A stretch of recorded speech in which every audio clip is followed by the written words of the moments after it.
الله وحده والصلاة والسلام على من لا نبي بعده. أما بعد، حضرات الحكم والزملاء في الدروس، أيها المسلمون، في ملتهب القضايا العالمية الكاسرة والمحن السياسية الهاسرة والفتن المدلهمة الكاسرة تنبجس قضية تفصيلية جد مهمة، أصلها ثابت منيب وفرعها باسق غريب، لها دلالات كعذب رحيق ورسم وضيء رقيق.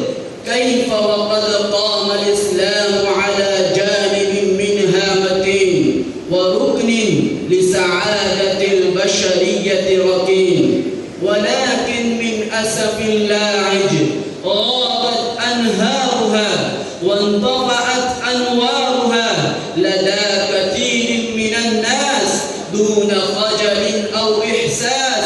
تلكم يا رعاكم الله هي قضية القيم المزهرة والشيم الأصالة المبهرة التي أعتقت الإنسان من طيشه وغروره إلى مدارات الحق ونوره، ومن أوهاق جهله وشروره إلى علياء ذكائه وحبوره.